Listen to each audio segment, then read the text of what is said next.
Kami bersyukur diberikan kesempatan untuk datang kepada Tuhan, memuji, menyembah, mengagungkan, memuliakan nama-Mu.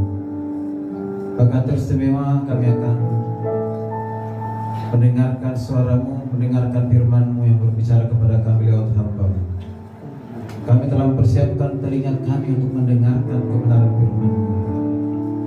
Bahkan hati kami yang siap menerima, mengerjakan, melakukan dalam kehidupan kami, sehingga firman-Mu itu menjadi sungguh-sungguh menjadi bagian dan pengalaman dari kami yang disaksikan, dilihat oleh orang lain, terlebih menjadi kemuliaan bagi nama Tuhan. Urapi kami semua, tuntun kami semua ya Roh Kudus, supaya kami mengerti akan kebenaran firman-Mu. Dengan pengertian yang benar menuntun iman kami semakin bertumbuh, semakin dewasa di dalam Kristus, sehingga kami berkata di dalam hidup ini tidak ada yang lain yang kami percaya. Di dalam hidup ini hanya Yesus Kristus. Terima kasih Tuhan Yesus Allah yang baik. Segala kuasa, segala roh jahat atau ada roh-roh yang lain yang berusaha mengganggu hati dan pikiran kami di saat kami mendengarkan firman Tuhan, jika ada kami tolak dalam nama Yesus Kristus. Kami usir keluar dari tempat ini. Kami hanya mengizinkan kuasa Roh Kudus yang bekerja sebebas-bebasnya di tempat ini, terutama di ruangan hati kami. Kami mau duduk diam untuk mendengarkan firman Tuhan. Terima kasih Tuhan. Dan kami percaya firman Tuhan hari ini semua memberkati kami semua. Di dalam Kristus Yesus, firman hidup kami berdoa dan siap diberkati kebenaran firman Tuhan. Dan setiap kita yang siap diberkati firman Tuhan berkata bersama, amin. Silakan duduk. Shalom. Shalom. Shalom. Shalom. Puji nama Tuhan, saya sangat bersyukur dan saya sangat senang kembali ada bersama-sama dengan jemaat, lebih hambalnya Pak Niko yang sudah, Pak Pendeta Niko sudah memberikan kesempatan hari ini untuk berbagi firman Tuhan. Biasa Bapak Ibu, saya sudah pernah ya khotbah di sini, itu jemaat dulu. Aku buat pertama ya.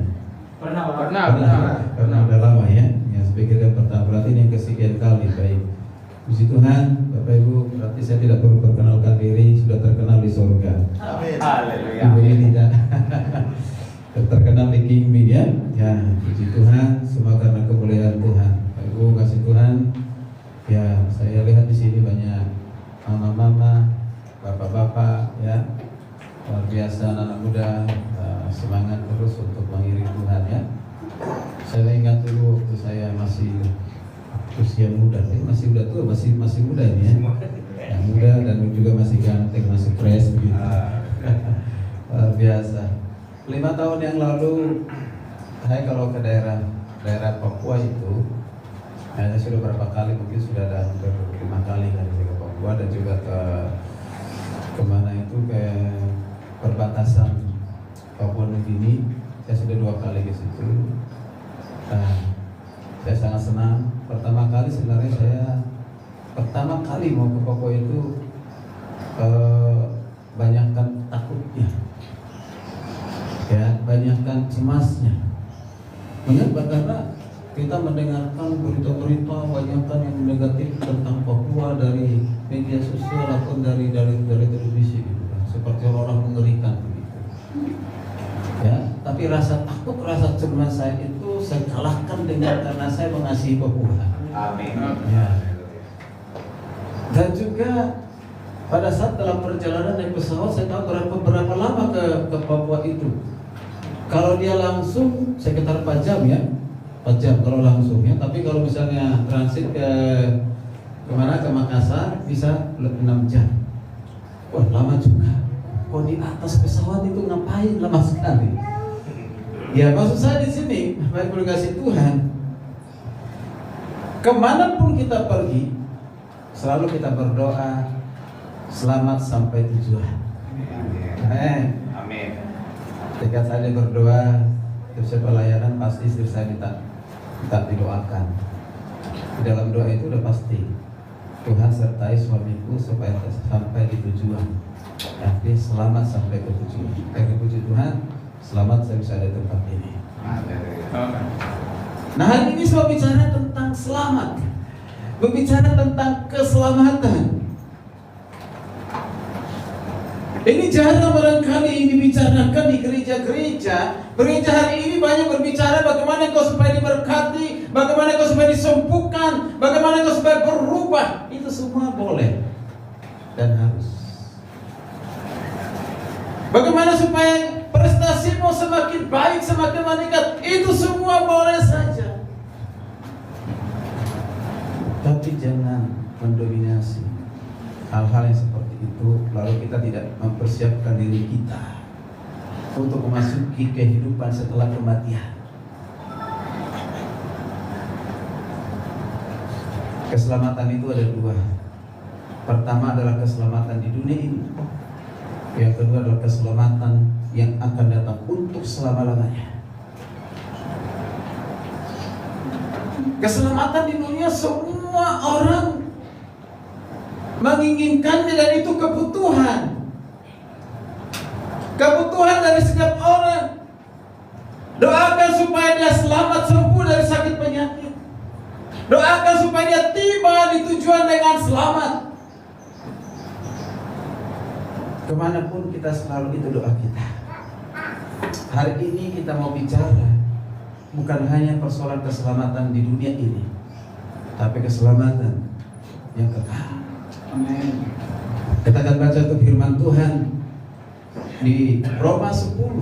Saya hanya baca ayat 2 saja, ayat 2 ayat saja, ayat 9 dan 10. Ayat 9 dan 10. Ayat 9-10 berkata demikian. Mari Bapak Ibu, Roma 10 ayat yang ke-9 dan ayat yang ke-10. Saya akan baca demikian firman Tuhan. Mungkin agak beda sedikit dengan kitab yang Bapak miliki karena saya menggunakan terjemahan baru tahun 2023. Dikatakan demikian. Jika engkau mengaku dengan mulutmu bahwa Yesus adalah Tuhan dan percaya dengan hatimu bahwa Allah telah membangkitkan Dia dari antara orang mati, maka engkau akan diselamatkan. Sebab dengan hati orang percaya sehingga dibenarkan, dan dengan mulut orang mengaku sehingga diselamatkan. Dari 2 ayat ini kita perhatikan ada 2 diulang kata diselamatkan. Yang pertama dia 9 kalimat yang terakhir, maka engkau akan diselamatkan. Demikian juga di ayat yang ke-10 dikatakan sehingga diselamatkan. Ini adalah surat yang ditulis oleh Rasul Paulus yang hebat, yang dahsyat dipakai Tuhan. Seorang penginjil, seorang pengajar, seorang rasul yang mendirikan banyak jemaat. Jemaat di Roma, jemaat di Korintus, jemaat di Galatia, jemaat di Efesus, dan menghasilkan banyak pelayanan, bahkan menghasilkan tim pelayan Tuhan. Ada Priscilla, ada Aquila, ada Febe, ada Titus, ada Timotius, dan banyak yang lainnya. Ini berawal dari mana? Sehingga Paulus punya semangat yang luar biasa di dalam pelayanan. Apapun taruhannya, dia mau tetap mengerjakan, melakukan itu. Hanya satu kata, karena mau memberitakan berita keselamatan. Pada saat ini, dalam konteks pembacaan kita hari ini, Paulus berbicara kepada orang-orang Yahudi dan juga jemaat di Roma.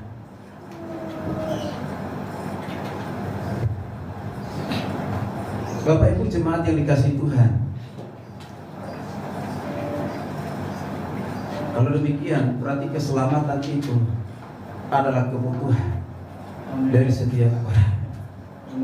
Maka hari ini saya menyampaikan kepada kita Bapak Ibu kasih Tuhan, setiap agama, setiap kepercayaan, apapun agamanya, semua punya konsep tentang keselamatan. Semua berbicara tentang surga dan juga percaya yakin adanya neraka, kecuali ateis. Lalu apa bedanya dengan Kristen? Apa bedanya dengan apa yang diajarkan Alkitab? Beda atau sama? Maka hari ini saya berani berkata sangat berbeda. Kalau non-Kristen berkata bahwa seorang diselamatkan itu ada beberapa hal yang sering kita dengar.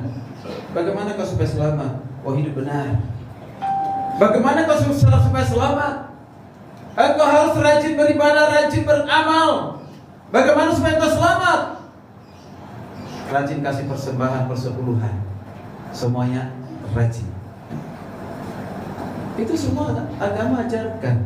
Harus hidup benar, harus rajin beribadah, ya, harus beramal, berbuat baik, semua diajarkan. Apakah Kristen? Demikian juga.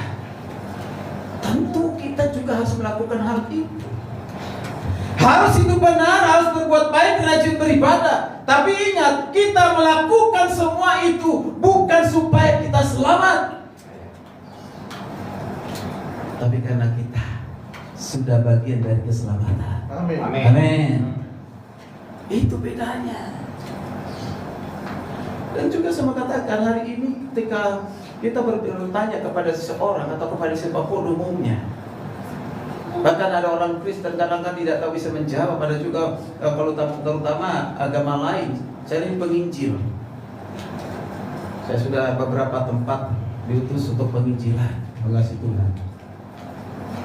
Pertanyaan saya yang sering kali pada orang-orang yang selayani yang saya injilin itu, jika kau hari ini mati, kau meninggalkan dunia ini, kamu ini kemana? Seringkali ada 3 jawaban dari manusia, dan jawaban yang tidak pasti. Dikatakan, saya tidak tahu. Itu urusannya Tuhan. Tidak satupun yang tahu, kecuali mereka yang punya gelar STH, karena STH itulah sok tahu. Makin tinggi MTH, makin sok tahu. Mereka lah yang tahu itu. Jika hari ini engkau masuk surga atau tidak, dia katakan tergantung kepada amal dan perbuatan baik saya. Tergantung kepada persembahan yang saya berikan. Tergantung saya rajin ibadah atau tidak, sungguh-sungguh ibadah atau tidak. Semua agama melakukan itu. Tapi jawaban tadi, saya tidak tahu. Terserah Tuhan. Maunya sih ke surga atau mudah-mudahan masuk surga, tergantung amal dan perbuatan baik saya. Ini semua jawaban yang tidak pasti. Jangan sampai ada di anak-anak Tuhan yang beribadah di gereja punya jawaban yang sama. Berarti kita hanya beragama Kristen. Kristen itu artinya Kristus di dalam diri seseorang. Kristianos, Kristus di dalam diri seseorang. Ketika Kristus ada di dalam diri seseorang, maka kita adalah bagian orang-orang yang sudah dipilih untuk diselamatkan. Amin. Makanya di dalam kekristenan tidak boleh menggunakan 3 istilah tadi itu. Saya tidak tahu. Mudah-mudahan tergantung amal dan perbuatan baik saya. Tidak ada jawaban seperti itu. Jawaban yang benar, yang terbaik adalah ya dan amin. Amin. Amin. Amin. Amin. Harus ya dan amin. Jadi tidak ada keraguan, Bapak Ibu kasih Tuhan. Itulah bedanya ajaran Alkitab atau Kristen dengan yang lainnya. Mungkin saya sudah bukan hanya ratusan ribuan orang kali yang saya layani, yang saya dipilih. Dan itu jawaban itu saya temukan itu. Puji Tuhan, Bapak Ibu kasih Tuhan. Ini saya menyampaikan juga lewat TikTok. Ada juga yang lain bukan orang Kristen yang nonton. Biasanya di atas 100 yang nonton. Bahkan nanti dari TikTok saya pilih lagi masuk ke YouTube. Supaya lebih banyak lagi orang nonton. Supaya banyak orang yang diselamatkan. Amin.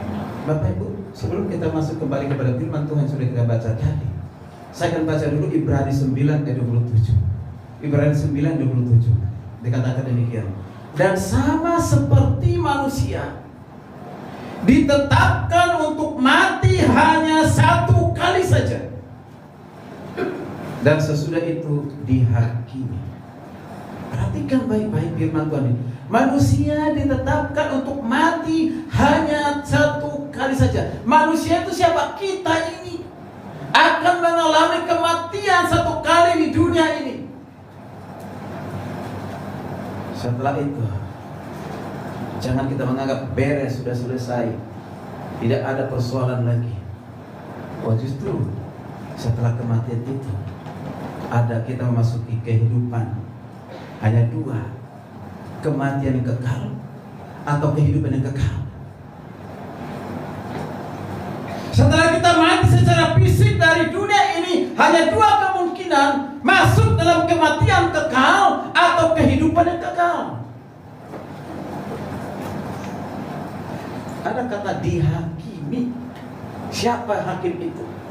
Adalah Yesus Kristus. Dialah hakim yang adil. Di dunia ini banyak hakim yang tidak adil. Yang benar bisa jadi salah, yang salah bisa jadi benar. Tergantung kepada sokokan. Ini baru-baru di Surabaya yang dibebaskan itu. 3 hakim yang harus membela kebenaran ditangkap KPK, jadi tersangka, dan ditemukan yang baru beberapa bulan coba pensiun sebagai hakim, ada berapa triliun uang di rumahnya. Luar biasa. Saya yakin orang seperti ini kemungkinan besar bukan di dalam Tuhan. Kalau dia di dalam Tuhan, dia tidak melakukan itu. Dia menjadi hakim yang benar, membela yang benar. Makanya ketika ditanya pada orang Batak, mengapa orang Batak banyak pengacara? Jawabannya terus setompul sekalipun itu mungkin bercanda. Dia bilang apa? Karena berani membela yang bayar.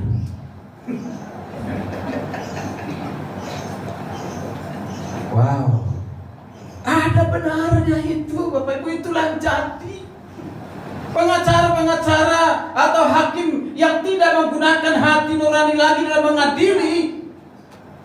Semua dihalalkan dengan demi uang, demi jabatan, demi kesenangan, kemegahan dunia. Dari kasih Tuhan, orang-orang seperti ini kalau tidak bertobat masuk dalam penghakiman. Penghakiman Tuhan itu dihadiri oleh orang percaya dan orang yang tidak percaya. Sama-sama menghadiri pengadilan Kristus yang disebut dengan tahta pengadilan Kristus. Tapi ada perbedaan. Perbedaannya apa? Kalau orang yang sudah sungguh-sungguh di dalam Tuhan, sungguh-sungguh sudah percaya kepada Kristus, beriman kepada Kristus, bukan lagi penentuan engkau ke surga atau neraka, kematian kekal, kehidupan kekal. Bukan. Sudah pasti dalam kehidupan kekal. Hanya memberikan mahkota. Ada 4 mahkota diberikan kepada jemaat. Tapi ada 1 mahkota, mahkota yang kelima itu diberikan hanya kepada gembala. Bersyukurlah. Gembala jadi gembala itu akan diberikan mahkota yang jemaat tidak miliki. Kalau hari ini pendeta tidak punya rambut, nanti ada mahkota. Amin. Amin. Haleluya. Jadi Pak Paulus tidak boleh iri hati. Kalau dia punya mahkota seperti itu, dulu pelayan bersama-sama gak ada rambutnya. Ini adalah hamba-hamba Tuhan. Dikatakan di sini tempatmu. Tapi bagi mereka yang tidak percaya kepada Tuhan, maka ketok palu penuh tempatmu di kematian yang kekal. Kematian untuk selama-lamanya. Wahyu 21:8 itu. Bapak Ibu dikasih Tuhan, mari kita tinggal bersama-sama. Saya mau sampaikan hari ini kepada kita, seharusnya orang Kristen itu mati 1 kali, hidup 2 kali. Dan orang yang tidak percaya kepada Kristus, menolak Yesus sebagai Tuhan dan Juru Selamat, hidup satu kali, mati dua kali. Itu perbedaannya. Bagi orang yang sudah sungguh-sungguh percaya kepada Kristus, nanti kita lihat bersama-sama. Dikatakan mati satu kali, hidup dua kali. Hidup yang pertama selama kita di dunia ini, yang kita terus berdoa panjang umurnya itu, ya, panjang umur, lanjut usia. Sama di dunia, kita tidak tahu kapan kita akan tinggalkan dunia ini. Ya kita mati satu kali. Ketika orang yang sudah percaya dalam Kristus mati, arti itu pintu masuk kepada kehidupan yang baru, kehidupan yang kedua, kehidupan yang kekal. Amin. Amin. Amin. Hanya mati satu kali, hidup dua kali, Bapak Ibu, luar biasa, itu dahsyat.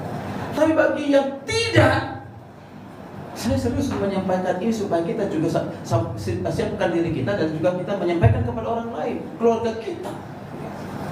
Kalau tidak, dia akan mengamalkan kematian dua kali, mati secara fisik di dunia ini. Nah setelah itu nanti akan mengalami lagi kematian kedua, kematian untuk selama-lamanya, penyiksaan. Oh, luar biasa.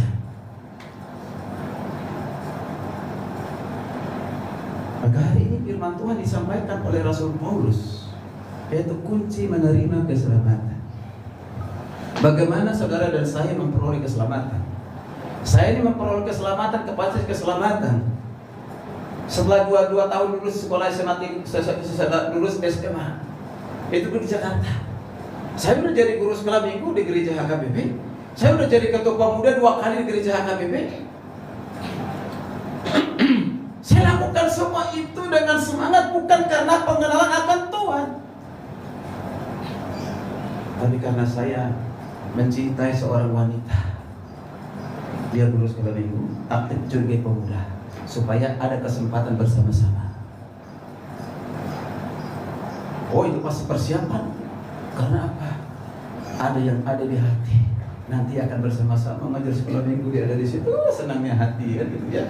Terus dalam kuda bersama-sama. Oh, senangnya. Senang karena dia. Karena salah satu idola dari orang kampung, perempuan yang lurus, panjang rambut. Itu kasih Tuhan. Saya lakukan itu bukan karena tertarik kepada Tuhan, mengenal Tuhan, tapi tertarik kepada seorang wanita. Berarti saya dilahirkan, dibesarkan di keluarga Kristen, Bapak Ibu kasih Tuhan. Tapi saya bersyukur di tahun 92 saya bisa berjumpa dengan Tuhan Yesus lewat seorang penginjil anak muda. Pada saat saya sedang dalam keputusasaan, kekecewaan, dan sudah 1,5 tahun menganggur, katanya Jakarta itu banyak pekerjaan. Tapi 1,5 tahun saya menanti tidak dapat pekerjaan. Dalam keputusasaan, saya mengambil waktu duduk dan merenung di Taman Proklamasi Pegangsaan itu. Dulu masih bebas orang masuk ke situ. Saya buka dengan kesaksian, Bapak Ibu kasih Tuhan. Saya duduk di situ dengan putus asa. Katanya Jakarta banyak pekerjaan. Apa benar yang dikatakan Jakarta itu lebih kejam daripada ibu tiri? Kan dulu ada kata-kata seperti itu. Iya, ada. Baca pos kota. Dulu kan ada pos kota ya Pak Pendeta ya. Itu banyak sekali di situ. Apa namanya lamaran, lowongan nih kan. Saya baca semuanya. Saya baca, saya kirim lamaran, saya siapkan banyak sekali kemana-mana. Pada saat kondisi seperti itu, sudah saya lebih pulang. Ada anak muda yang mendatangi saya, masih muda, yang bergabung dengan saya. Dikatakan, Mas, boleh bergabung, boleh duduk. Saya bilang, Mas, siapa maksudnya Mas? Saya ini bukan Mas. Namanya orang kampung tidak tahu itu Mas apa. Kan? Maksudnya Mas itu apa? Oh, itu satu panggilan Mas. Oh, ini saya Lai. Oh ya, Lai. Oh, boleh gabung. Oh, boleh dengan senang hati. Dia kenalan. Danya saya kenalan. Singkat cerita, dibaca di Batu Hukum Rohani, namanya buku kuning kepada saya, sampai selesai dan terakhir membimbing saya percaya Kristus sebagai Tuhan Juru Selamat. Mulai dari situ hati saya jatuh cinta kepada Tuhan Yesus. Amin. Dan proses memang panjang. Bapak yang kasih Tuhan,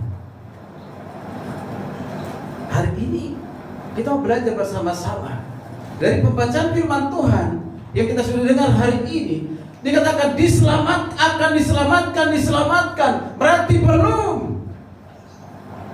Tapi Tuhan mau, jangan belum, jangan akan terus, tetapi pasti. Yang memberikan kepastian bukan pendeta, bukan gembala, tapi yang memberikan kepastian itu adalah Allah sendiri. Amin. Amin. Amin. Amin. Ada 3 hal yang harus kita pahami, yang harus kita mengerti, bagaimana kita bisa memperoleh, menerima keselamatan dari Tuhan itu. Yang pertama, tadi kita tidak baca, saya akan baca. Ayat yang pertama sampai ketiga, Bapak Ibu perhatikan. Di pasal yang ke-10, kita harus antusias untuk baca Alkitab, ya, semangat. Orang di luar sana baca kitab suci mereka pagi-pagi, saya di jam 5, jam 6 sudah baca kitab suci mereka. Bahkan ada jauh dari rumah saya, pagi-pagi sekali udah ngumpul anak-anak sebelum sekolah. Mereka udah sekolah, ngumpul dulu di situ, dia cari baca kitab suci mereka tiap hari. Waduh, saya bilang orang Kristen apakah seperti itu, saya tidak tahu. Kadang-kadang di gereja aja tidak bawa Alkitab karena sudah ada di handphone begitu, ya. Ya. Perhatikan dikatakan di ayat pasal 10 ayat 1. Saudara-saudara, kata Paulus, kerinduan hatiku, hati Paulus, dan doaku, doa Paulus kepada Tuhan ialah supaya mereka diselamatkan. Supaya mereka diselamatkan berarti belum selamat. Siapa yang dimaksud dengan Paulus ini? Dalam konteks ini berbicara tentang orang-orang Yahudi yang menolak Yesus sebagai Tuhan. Mereka masih berpatokan kepada hukum Taurat. Paulus itu siapa? Paulus itu keturunan Benyamin, dia orang Israel. Dia ada juga orang pernah menjadi orang Farisi, ahli Taurat. Dia tahu semuanya. Tata peribadatan dia tahu. Itu Rasul Paulus. Tapi dia bilang, kerinduanku dan doaku supaya mereka diselamatkan. Artinya belum diselamatkan. Lalu kita lihat orang yang belum diselamatkan ini. Di ayat kedua dia katakan, sebab aku dapat memberi kesaksian. Jadi di sini Rasul Paulus memberikan kesaksian tentang mereka. Apa kesaksiannya? Dikatakan begini, tentang mereka bahwa mereka sungguh-sungguh giat untuk Allah. Perhatikan baik-baik. Mereka sungguh-sungguh giat untuk Allah. Ini hal yang baik bukan? Kalau sungguh-sungguh giat untuk Allah, hal yang baik bukan? Hal yang baik. Sungguh-sungguh giat untuk Allah berarti sungguh-sungguh giat beribadah, sungguh-sungguh giat melakukan peraturan hukum Taurat, sungguh-sungguh datang ke bait Allah, sungguh-sungguh melakukan hal-hal yang rohani karena sungguh-sungguh giat untuk Allah. Dan kita pun harus melakukan ini dengan sungguh-sungguh. Tapi yang sangat tragis, yang sangat mengerikan itu di kalimat berikutnya. Tanpa pengertian yang benar. Wow. Tanpa pengertian yang benar.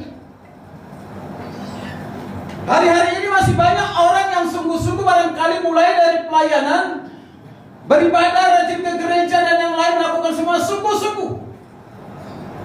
Jangan sampai dilakukan itu tanpa pengenalan yang benar akan Tuhan. Amin. Perhatikan di ayat yang ketiga dikatakan, sebab oleh karena mereka tidak mengenal kebenaran Allah. Artinya mereka tidak mengenal kebenaran Allah itu. Mereka tidak mengenal siapa Yesus Kristus. Makanya mereka bunuh, mereka salibkan. Di Yohanes 1:11 dikatakan, dia datang kepada milik kepunyaannya. Siapa milik kepunyaannya? Bangsa Israel. Tapi milik kepunyaannya tidak menerimanya, alias menolaknya. Siapa bangsa Israel? Bangsa yang sangat istimewa, bangsa pilihan. Dan itu adalah kedaulatan Tuhan kepada bangsa Israel. Sampai hari ini perang terus, luar biasa. Bapak Ibu dikasih Tuhan, perhatikan di sini mengapa mereka menolak kebenaran di dalam Kristus itu. Karena mereka berusaha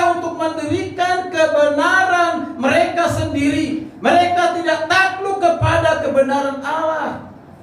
Jadi mereka ini dikatakan tadi udah belum selamat sungguh-sungguh giat untuk Allah, membuatnya katakan sungguh-sungguh Allah tapi tanpa pengertian yang benar, berusaha mendirikan kebenaran sendiri lalu menolak kebenaran Allah.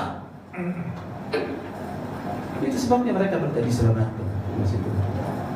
Maka hal yang pertama, bagaimana kita menerima keselamatan itu, milikilah pengenalan yang benar akan Tuhan. Amin. Milikilah pengenalan yang benar akan Tuhan. Semua agama keyakinan mempercayai adanya Tuhan, kecuali ateis. Tapi apa bedanya? Apakah Tuhan kita yang kita percaya dengan Tuhan yang mereka percaya sama atau beda? Kalau saya mengatakan dulu itu sama, masa banyak Allah? Ternyata setelah kita pelajari Alkitab, sangat berbeda. Mereka percaya kepada Allahnya Abraham, Allahnya Ishak. Sebenarnya itulah Allah yang kita sembah, kita puji, kita muliakan, kita tinggikan, yang telah menyatakan diri dalam Kristus Yesus. Tapi mereka tolak Yesus. Mereka mengatakan Yesus itu hanya manusia biasa, dia bukan Tuhan. Bahkan ada dari gereja menyatakan diri, dari gereja menyatakan diri sebagai hamba Tuhan, dengan berani mengatakan, dengan lantang mengatakan Yesus Kristus bukan Tuhan sejati, Yesus Kristus bukan juru selamat sejati.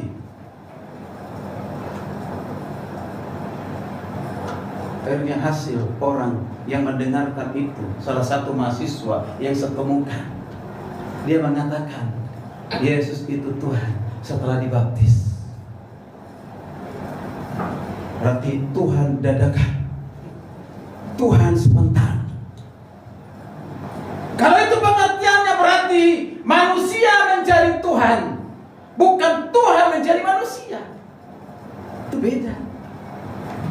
Bapak Ibu kasih Tuhan, ini akibat dari salah dalam pengertian. Luar biasa. Dan diajak lagi orang mendengarkan itu tepuk tangan. Ini melecehkan Tuhan Yesus. Ketika mengatakan Tuhan Yesus bukan Tuhan, bukan juru selamat sejati. Luar biasa. Bapak Ibu kasih Tuhan. Jadi hal yang pertama yang harus kita pahami, harus mengenal Tuhan yang benar. Dan siapakah Tuhan yang benar itu? Siapakah Tuhan yang benar itu? Mari kita perhatikan di ayat Hosea 4 ayat 6. Saya akan baca Hosea 4 ayat dikatakan ini, umatku binasa karena tidak mengenal Allah, karena engkaulah yang menolak pengenalan itu. Umatku binasa karena tidak mengenal Allah. Umatku, ketika saya tanya kepada orang mahasiswa, umatku itu siapa? Oh, kita. Tidak, dalam konteks ini kembali bangsa Israel. Hosea mengatakan demikian. Karena tidak mengenal Allah, karena mereka menolak kebenaran, menolak pengenalan itu. Maka hari ini kita perhatikan kembali kepada Roma 10 ayat 4. Saya baca begini. Sebab Kristus adalah kegenapan hukum Taurat, sehingga kebenaran diperoleh tiap-tiap orang yang percaya. Perhatikan ini, Allah yang disembah Abraham, Ishak, Yakub, yang disebut dengan Elohim, Yahweh, Adonai, Yehova Jireh, Yehova Rafa, Yehova Shalom, Yehova Makane, semuanya itu, itulah Allah yang Esa. Itulah Allah yang kita sembah, yang telah menyatakan diri di dalam Kristus Yesus. Jadi orang Kristen tidak menyembah tiga Allah, tapi telah menyatakan diri dalam Bapa, Anak, dan Roh Kudus. Amin. Amin. Semua yang bayangan itu, yang belum sempurna itu, dengan kehadiran Kristus semua dan hukum Taurat yang lama itu masuk dengan kehadiran Kristus, dikatakan kegenapan akan apa yang dikatakan hukum Taurat itu, hadirnya Kristus yang adalah kebenaran. Maka Yesus mengatakan, Yohanes 14 ayat 6, kata Yesus kepadanya, akulah jalan, kebenaran, dan hidup. Tidak seorang pun yang datang kepada Bapa kalau tidak melalui aku, kata Yesus. Dia jalan, Bukan penunjuk jalan seperti orang katakan. Banyak orang katakan luar sana, Yesus itu bukan jalan tapi penunjuk jalan katanya. Nah, kalau ini dikatakan oleh orang non Kristen masih wajar karena tidak punya Alkitab sendiri yang digali dengan baik. Tapi kalau ini dikatakan seorang hamba Tuhan hanya penunjuk jalan, wow, dialah kebenaran, maka memang dialah kebenaran itu sendiri. Firman itu adalah kebenaran, Yesus Kristus adalah kebenaran. Maka dikatakan dari jalan kepada kebenaran memberikan kehidupan, hidup yang kekal. Tidak ada yang lain, hanya Yesus. Bapak Ibu, mari kita perhatikan. Saya baca 1 Yohanes 5:20. Siapa Allah yang benar itu? Lalu saya berani berkata tidak semua Allah di dunia ini yang benar. Yang benar itu apa dikatakan Alkitab. Jika ada di TikTok yang protes silakan, tidak apa-apa. Jika saya secara langsung seriku dengan TikTok itu, wah, banyak kata-kata yang memaki, kasar dan yang lain, saya hanya senyum saja. Tidak apa-apa, gak usah kita marah, gak usah kita emosional. Amin. Amin. 1 Yohanes 5:20. 1 Yohanes 5:20. Saya akan baca pelan. Mama-mama bisa dengar dengan baik supaya saya baca dengan pelan, ya. Saya katakan, akan tetapi kita tahu, kita ini orang-orang yang sudah percaya, ya. Kita tahu bahwa anak Allah telah datang. Siapa dia? Yesus Kristus telah datang yang pertama itu. Bukan hanya datang, tapi dikatakan telah mengaruniakan pengertian kepada kita.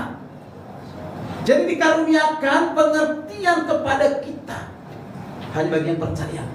Ya, kalau tidak percaya tidak akan mungkin ada pengertian itu. Perhatikan, pengertian tentang apa? Supaya kita mengenal yang benar. Perhatikan, supaya kita mengenal yang benar. Jadi mereka yang percaya kepada Kristus, anak Tuhan dan Juru Selamat, itu karena diberikan kemampuan pengertian oleh Tuhan, supaya kita mengenal yang benar. Maka kata selanjutnya di situ, kalimat selanjutnya dikatakan, kita ada di dalam yang benar. Puji Tuhan, haleluya. Kita ada di dalam yang benar. Lalu selanjutnya dikatakan, di mana kebenaran itu? Di dalam anaknya Yesus Kristus. Dia adalah Allah yang benar. Ini saya ulang sampai 3 kali. Kita ada di dalam yang benar, di dalam anaknya Yesus Kristus. Anaknya Yesus Kristus, dia adalah Allah yang benar. Yesus Kristus adalah Allah yang benar. Yesus Kristus adalah Allah yang benar dan memberikan hidup yang kekal. Amin. Amin. Amin. Haleluya. Itulah. Bersyukurlah kita ada di dalam yang benar, yaitu dalam Yesus Kristus adalah Allah yang benar. Alkitab mengatakan demikian. Tidak ada yang saya tahu di kitab suci yang lain yang mengatakan seperti itu.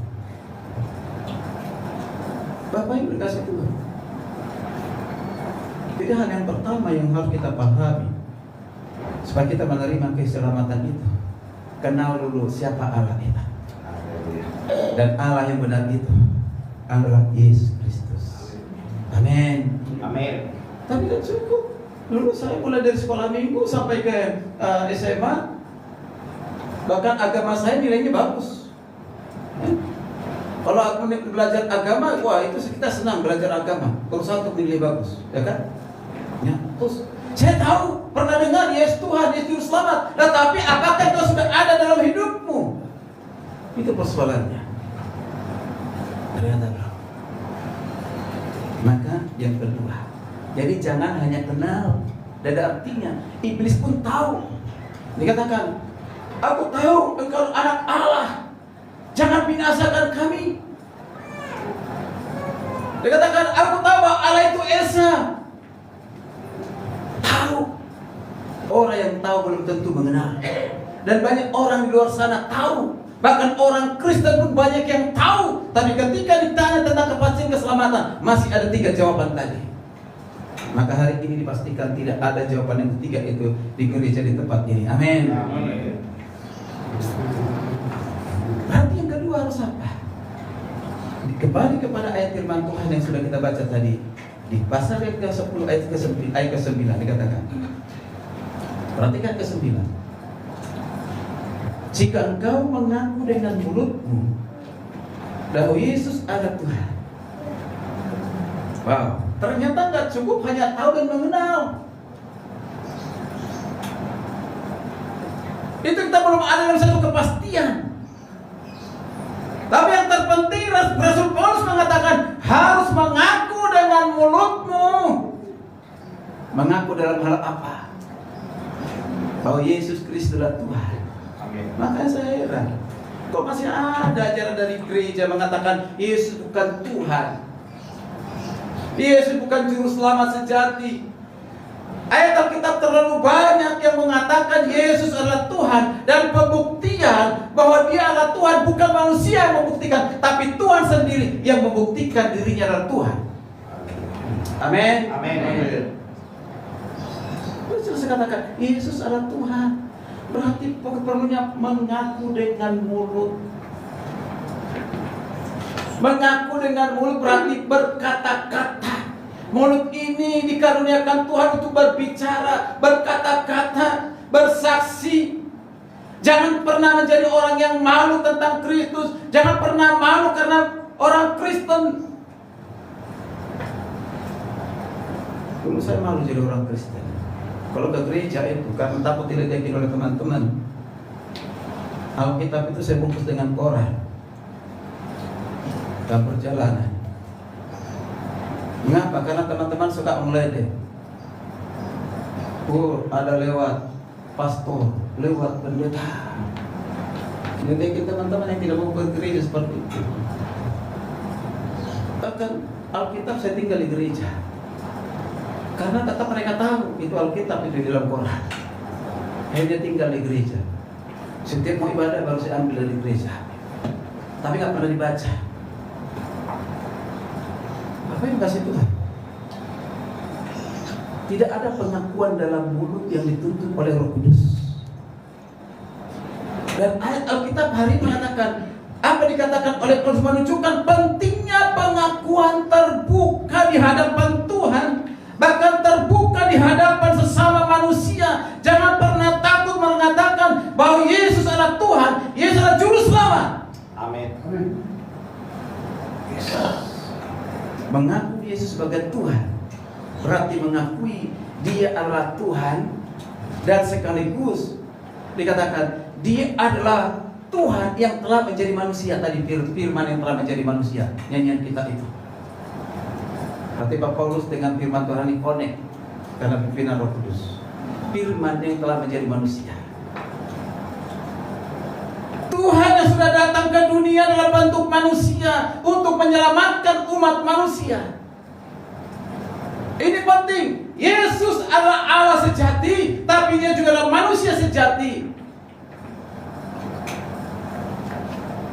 Yesus sehakikat dengan Allah, tapi Dia juga sehakikat dengan manusia.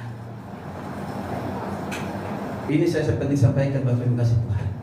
Kalau kita hanya mengakui Yesus Tuhan, tidak mengakui Dia manusia, yang firman telah menjadi manusia, itu sesat. Tapi kalau kita menyatakan Dia hanya manusia bukan Allah, lebih sesat lagi. Bahkan Alkitab mengatakan dalam 1 Yohanes, barang siapa yang tidak mengakui Tuhan datang menjadi manusia, dikatakan antikris. Kalau tidak mengakui Yesus datang sebagai manusia, itu antikris. Apalagi yang tidak percaya kepada sebagai Tuhan. Wow. Bapak yang kasih Tuhan, Yesus yang manusia itu sehakikat dengan manusia, merasakan apa yang kita rasakan, mengalami apa yang kita alami, kecuali dosa. Yesuslah satu-satunya manusia yang tidak berdosa. Maka Dia layak menjadi juru selamat bagi orang berdosa. Amin. Amin. Tidak ada yang lain, hanya Yesus. Dia harus menjadi manusia. Ada bertanya mengapa? Apa kepentingannya Tuhan untuk menjadi manusia? Kok rendah sekali? Bahkan ada yang menolak. Tuhan tidak mau mengambil rupa menjadi manusia. Mengapa? Karena percaya bahwa daging ini jahat. Masa Tuhan mengambil sesuatu daging yang jahat?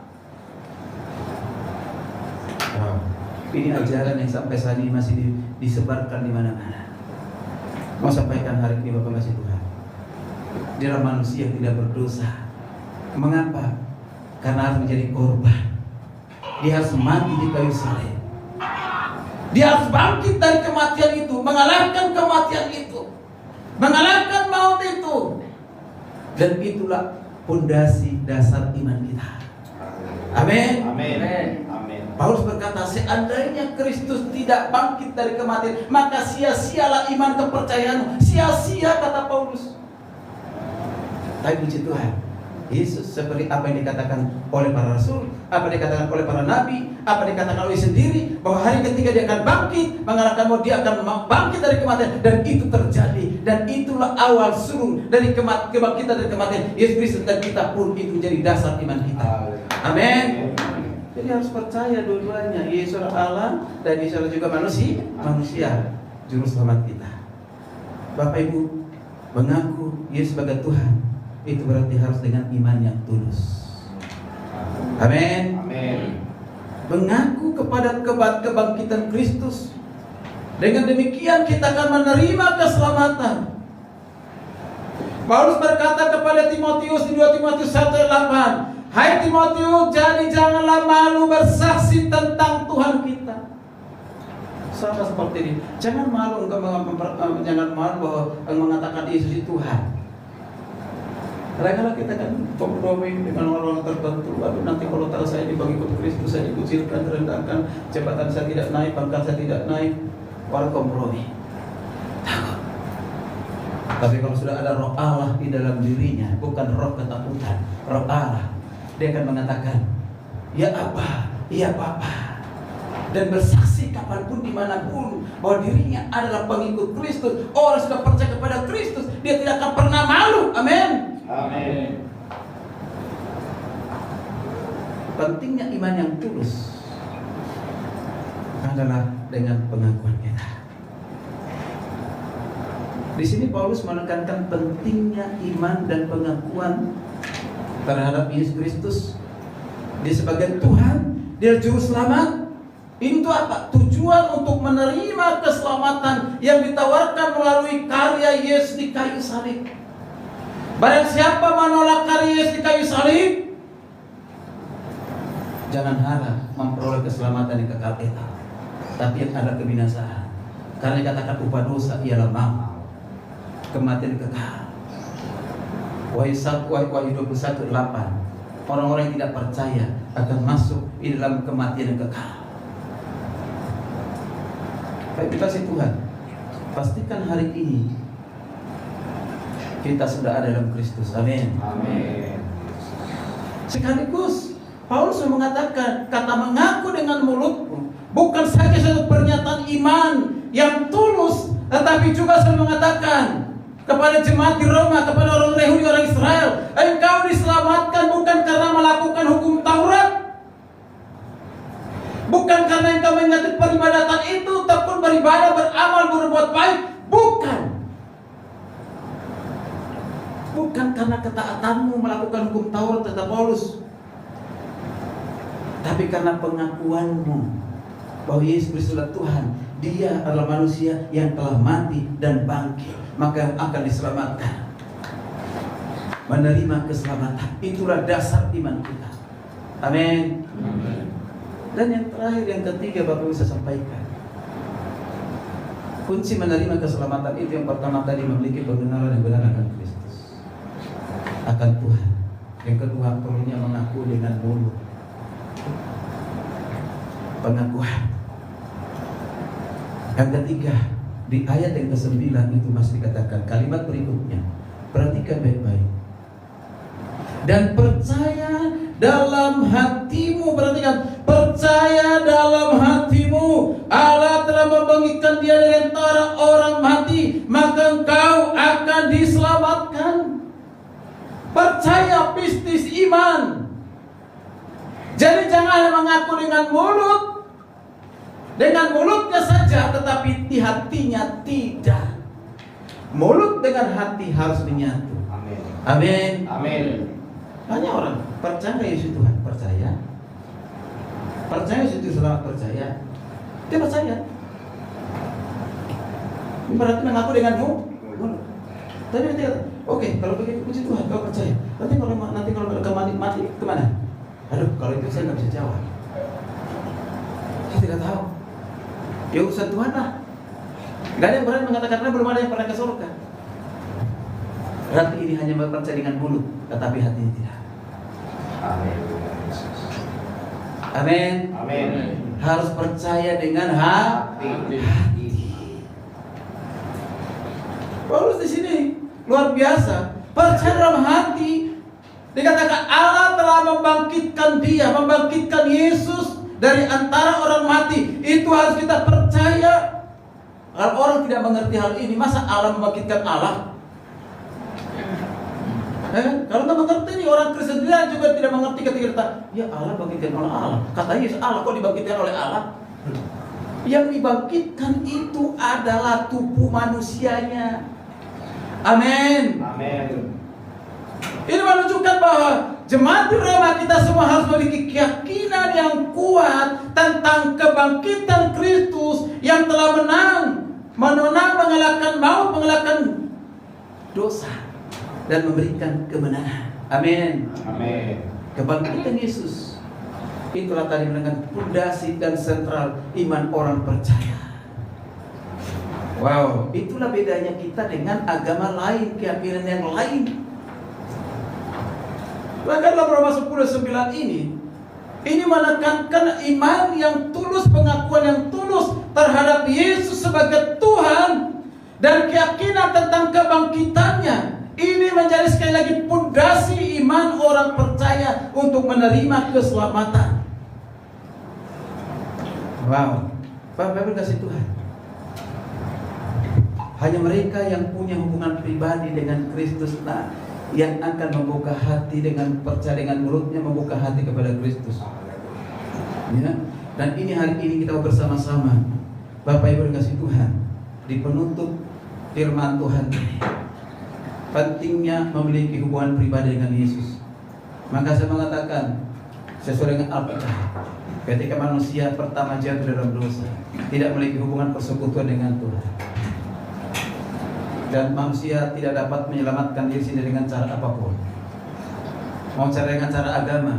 Bahkan dikatakan Efesus 2 ayat 8-9, engkau diselamatkan karena kasih karunia, bukan karena usahamu, tapi pemberian Allah, bukan hasil karena pekerjaanmu. Jangan ada orang yang memegahkan diri. Kalau keselamatan itu karena usaha manusia, biasanya manusia akan sombong. Itu karena kasih karunia Tuhan, karena pemberian Tuhan. Amin. Amin. Amin. Milikilah hubungan dengan cara apa? Yohanes 1:12. Ini ayat dikatakan, tetapi semua orang menerimanya diberi kuasa menjadi anak-anak Allah, yaitu mereka yang percaya dalam namanya. Haleluya.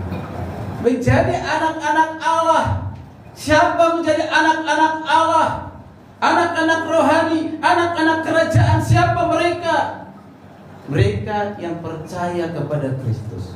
Mereka yang sudah menerima Yesus itu sebagai Tuhan dan Selamat. Kalau bukan, maka dia bukan anak-anak Allah. Berarti anak siapa? Anak siapa Pak Paulus? Anak siapa? Kok takut dia mereka? Anak setan. Hah? Karena Yohanes 1:12 tadi sekali kan begitu ya. Ya. Saya ulang lagi. Tetapi semua orang yang menerimanya diberi kuasa menjadi anak-anak Allah. Yaitu siapa itu? Yaitu yang percaya dalam namanya, yang percaya dalam nama Yesus, nama yang berkuasa di surga dan di bumi, Yesus Kristus. Maka dikatakan, Yesus mengatakan segala kuasa telah ada padaku baik di surga maupun di bumi. Jadi anak Allah. Tidak semua orang Kristen menjadi anak Allah, beragama Kristen ya. Mari kita bangkit berdiri, Bapak kasih Tuhan.